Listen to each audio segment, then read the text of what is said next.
The silence between stars.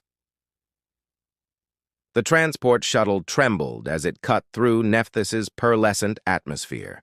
Elias Chen pressed his forehead against the viewport, watching the crystalline landscape unfold beneath him, shimmering plains that refracted sunlight into a kaleidoscope of colors, impossibly tall spires that seemed to have grown rather than been built. After 3 years in deep space, he'd finally reached the edge of known civilization. First time on Nephthys? The pilot's voice crackled over the intercom. Is it that obvious?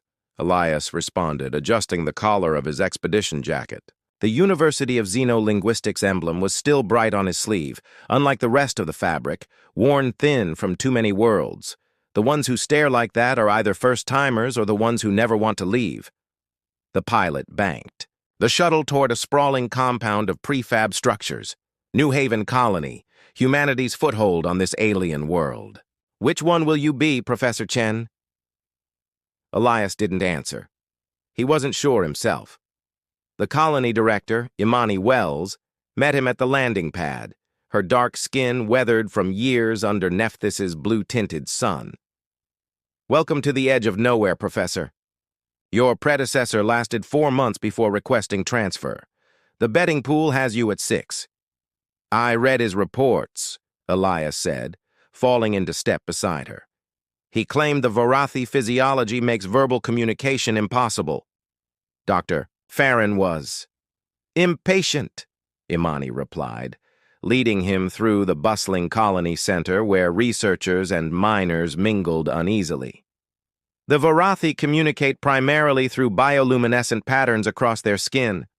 Complex, beautiful, but nearly impossible to translate systematically.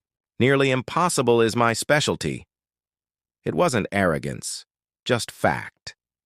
Elias had decoded 3 previously untranslatable alien communication systems.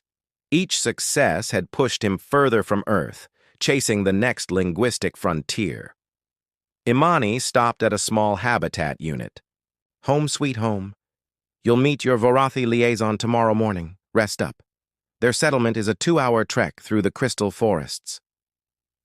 Sleep didn't come easily that night. Elias reviewed holographic recordings of Varathi communication, patterns, watching waves of light cascade across purple skin in hypnotic sequences. Their faces remained eerily still while their bodies spoke volumes he couldn't yet understand. The next morning, as the twin suns of Nephthys crested the horizon, Elias found himself walking alongside Imani through a forest of crystalline structures that chimed softly in the breeze. The path opened to a clearing where several Varathi moved with fluid grace, their slender forms adorned with intricate jewelry that amplified their light patterns. That's her, Imani said, pointing to a female Varathi standing apart from the others. Lyra. She's been selected as your guide and study subject. Lyra turned toward them, and Elias felt his breath catch. Unlike the amber or violet eyes of other Varathi, hers were a deep emerald green, startling against her lavender skin. Intricate, patterns of light pulsed across her face and arms as she approached, like constellations shifting across a twilight sky. Hello, Elias said, performing the formal greeting gesture he'd studied, right hand open, touching his chest, then extending outward. Lyra's light patterns intensified, swirling in complex formations that Elias couldn't begin to decipher. She made no sound, watching him with those unsettling green eyes. Don't expect verbal responses, Imani cautioned. There are rumors some Varathi can learn our languages, but none have ever spoken to humans directly. Then we'll start with what we share, Elias replied, removing a small device from his pack. He activated it, projecting patterns of light that mimicked basic Varathi greetings he'd studied. Lyra's eyes widened. The lights across her skin stilled momentarily before erupting in a cascade of rapid pulses. She stepped closer to Elias, studying his face with an intensity that made him step back. I think she likes you, Imani smirked. I'll leave you to it. Remember, back by sundown. The crystal forests are dangerous at night. As Imani departed, Elias found himself alone with Lyra, surrounded by alien beauty and profound silence. He had come to give voice to the voiceless, to bridge worlds through language. But looking into those emerald eyes, he wondered if he was the one who had been silent all along. "I'm here to learn," he said simply, not knowing if she understood a word. Lyra's response came in ripples of light that flowed like water across her purple skin. Then, unexpectedly, she reached out and took his hand, leading him deeper into her world. Patterns in light days on Nephthys blurred into weeks as Elias established a routine. Each morning he would trek to the Varathi settlement where Lyra would be waiting at its edge, her emerald eyes catching the first light of the twin suns. Together, they would walk through the crystalline landscapes, Elias recording her light patterns while attempting to catalog them into something resembling a lexicon. "This is fascinating," Elias murmured one morning, reviewing the data on his tablet. They sat beneath the shelter of a crystal arch, its surface refracting rainbow patterns across the ground. "Your language isn't just sequential like ours, it's simultaneous, multiple meanings layered together." Lyra watched him intently, her lavender skin pulsing with gentle waves of light that seemed to respond to his voice. Though she never spoke, Elias had begun to recognize certain patterns, a quick spiral of brightness when she was curious, a slow undulation when content. "Back on Earth, I lived in Shanghai," Elias said, setting aside his work to look directly at her. He'd taken to sharing stories despite her silence. 20 million people, and somehow I was always lonely. Funny how I had to travel to another planet to find peace and quiet." As he spoke, Lyra's bioluminescence shifted to a deeper, richer purple, with points of light that mimicked the star configurations visible from Earth. It was as though she was creating a map of his home world across her skin. Elias leaned forward, fascinated. "Are you showing me Earth? How would you even know what our constellations look like?" She moved closer, her light patterns intensifying. For a moment, he thought he saw something in her eyes, not just attention, but understanding. The silence between them felt charged, meaningful. Then a harsh voice broke the moment. "Chen! There you are!" Elias turned to see Marcus Voigt, the mining corporation's operations director, approaching with 2 security officers. Lyra's lights immediately dimmed, her posture becoming rigid. "The company needs your input on the new extraction site," Marcus said, not bothering to acknowledge Lyra's presence. "The Varathi are being difficult." "I'm a linguist, not a negotiator," Elias replied coldly. His relationship with the corporation had been strained from the start. They wanted the valuable crystal deposits beneath Varathi's sacred lands. He wanted to preserve the culture he was studying.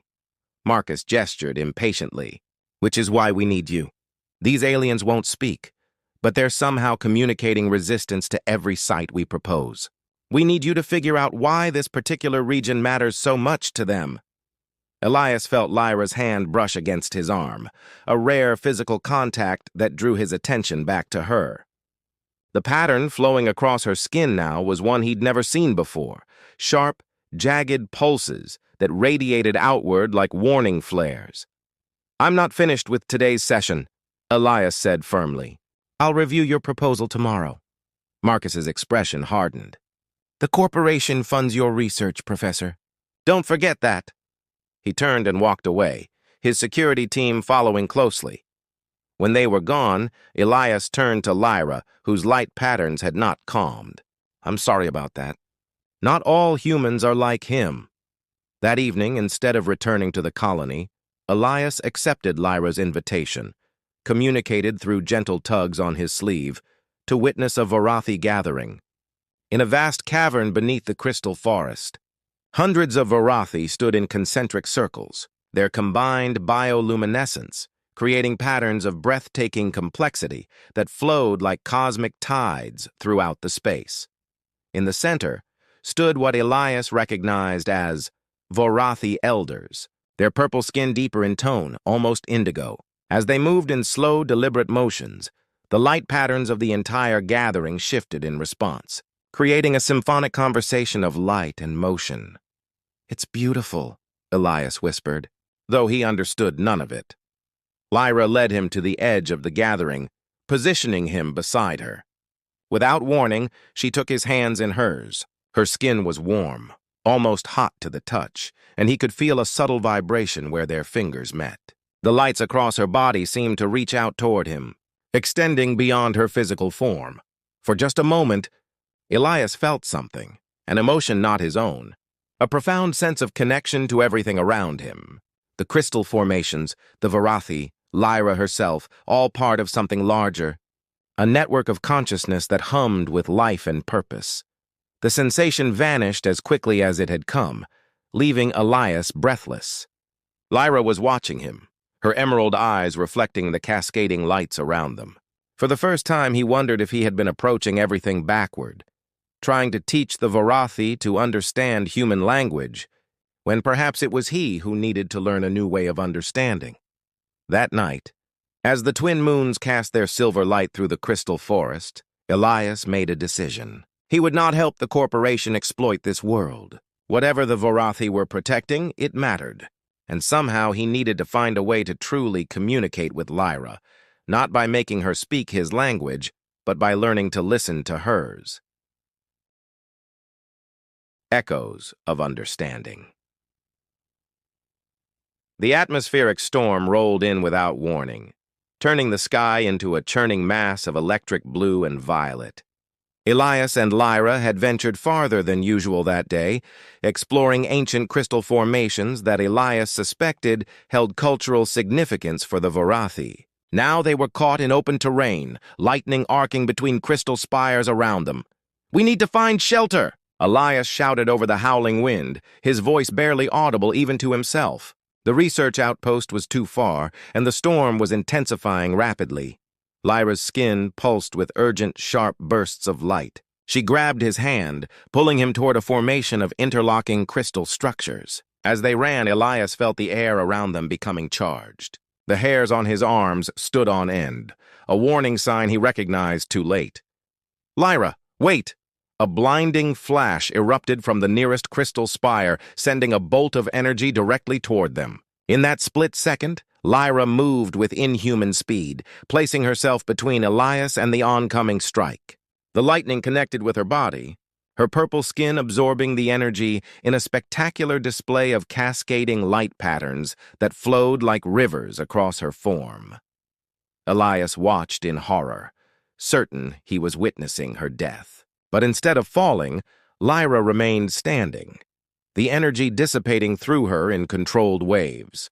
Her eyes, normally emerald, now glowed with an inner light that matched the storm above. When the last of the energy had dispersed, she turned to him, her expression unchanged, but her light patterns forming sequences he'd never seen before, complex, mathematical, precise. "You absorbed it," Elias breathed, reaching out tentatively to touch her shoulder. "How did you—" Lyra took his hand and placed it flat against her chest.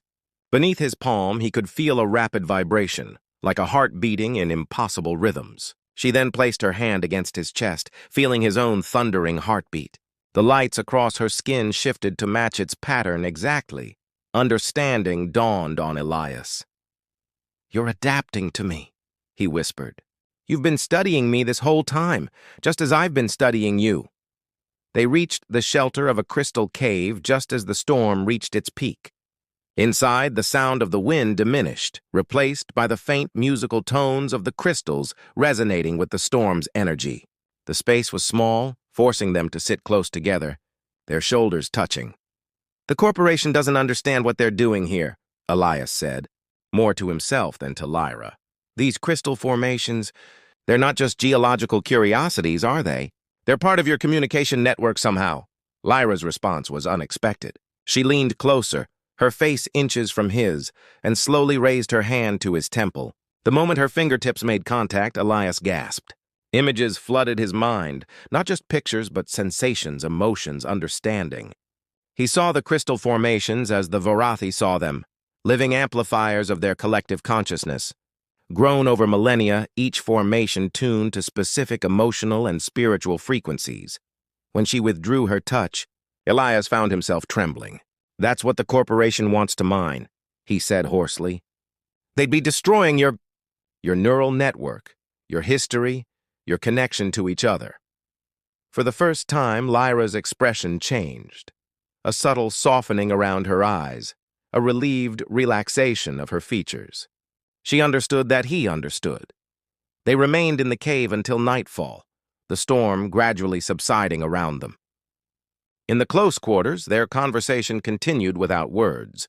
Lyra would create complex light patterns, and Elias would attempt to mimic them with his portable light projector, each exchange bringing them closer to a shared language.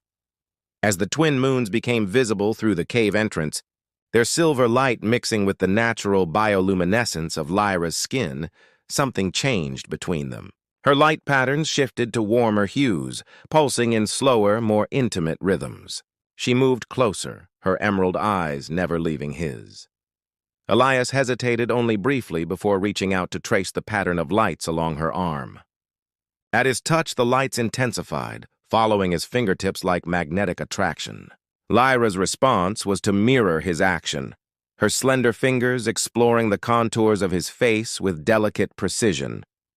When their lips finally met, Elias felt again that rush of foreign sensation, her emotions flowing into him, his flowing into her, a feedback loop of wonder and desire. Her skin grew warmer beneath his hands, the light patterns accelerating with her quickening pulse. Their connection transcended physical intimacy, becoming a conversation of body and mind that required no translation. In the soft glow of bioluminescence and moonlight, Elias finally understood what he had been missing in all his studies of language, that true communication wasn't about words at all, but about the courage to be fully present with another being. In the morning, as they made their way back to the colony, Elias knew his work on Nephthys had changed irrevocably. He was no longer just an observer of the Varathi. He had become part of their story, and whatever came next, he would no longer stand apart from it.